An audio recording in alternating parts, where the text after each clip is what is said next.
Sain UU Tasain UU yang artinya halo teman-teman dimanapun kalian berada dan bagaimana kabarnya. Bertemu lagi dengan saya Ahyar Alam. Saya di sini akan menjelaskan tentang komunikasi bisnis tidak efektif melalui kasus HP Nokia. Dan bagaimana kelanjutannya? Selamat menonton. Pernah gak sih kamu berpikir kenapa perusahaan sebesar Nokia bisa kalah dan hampir hilang dari pasar? Padahal dulu hampir semua orang pakai Nokia. Jawabannya bukan karena mereka bodoh, tapi karena komunikasi bisnis di dalam perusahaan mereka tidak efektif. Di video ini saya akan menjelaskan bagaimana komunikasi yang salah bisa menghancurkan bisnis besar dan bagaimana seharusnya komunikasi yang benar dilakukan. Pada awal tahun 2000-an, Nokia adalah raja ponsel dunia. Mereka menguasai lebih dari 40% pasar global. Tapi, pada tahun 2007, Apple meluncurkan iPhone pertama, lalu Android menyusul. Masalahnya, bukan karena Nokia tidak tahu teknologi smartphone akan berkembang. Mereka tahu, namun di dalam perusahaan terjadi ketakutan untuk berbicara jujur kepada atasan. Banyak manajer tahu sistem operasi mereka kalah canggih, tapi mereka takut menyampaikan kenyataan karena budaya perusahaan yang otoriter. Akibatnya, keputusan bisnis yang diambil tidak berdasarkan informasi yang jujur dan terbuka, dan akhirnya Nokia kehilangan pasar. Baik, kita akan bayangkan suasana rapat di Nokia saat itu, teman-teman.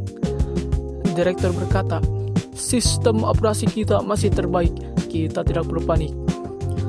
Seorang manajer sebenarnya tahu bahwa iPhone jauh lebih unggul. Tapi dia menjawab, "Ya Pak, sistem kita masih kuat." Di sini terjadi komunikasi tidak efektif karena pertama, tidak ada kejujuran dan keterbukaan.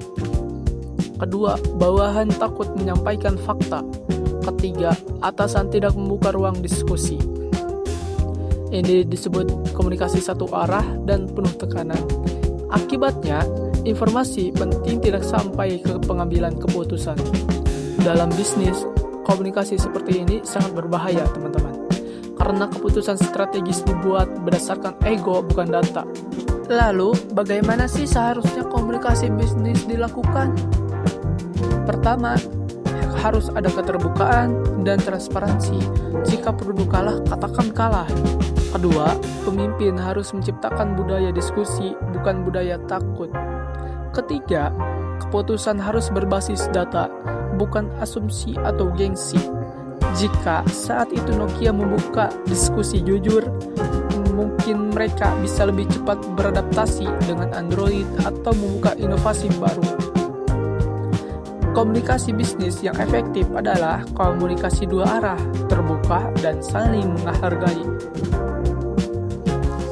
Sederhananya, komunikasi bisnis cara orang dalam perusahaan berbicara atau bertukar informasi untuk urusan kerja. Begitu teman-teman. Dari kasus Nokia ini, kita bisa mengambil beberapa pelajaran penting. Pertama, komunikasi dalam bisnis bukan hanya soal menyampaikan informasi, tetapi soal membangun kepercayaan dan keberanian untuk berkata jujur. Ketika karyawan takut berbicara, maka perusahaan sedang berjalan tanpa arah yang jelas, karena pemimpin tidak menerima kenyataan yang sebenarnya terjadi di lapangan. Kedua, budaya organisasi sangat menentukan kualitas komunikasi. Jika budaya yang dibangun adalah budaya takut salah, maka yang muncul bukan inovasi, tetapi kepatuhan yang semu. Ketiga, dalam dunia bisnis yang berubah sangat cepat, keterbukaan terhadap kritik dan perubahan adalah kunci bertahan hidup. Dari sini kita belajar bahwa sebesar apapun perusahaan, jika komunikasi di dalamnya tidak sehat, maka resiko kegagalan akan semakin besar. Jadi, komunikasi bisnis yang baik bukan hanya membuat pekerjaan lebih lancar, tetapi juga bisa menentukan masa depan sebuah perusahaan. Dan itulah pentingnya komunikasi yang efektif dalam dunia bisnis. Baik, itu saja yang bisa saya sampaikan. Saya Ahyar Alam Purnama pamit undur diri dan terima kasih kepada teman-teman yang sudah menonton. Baik, terima kasih. Sampai jumpa.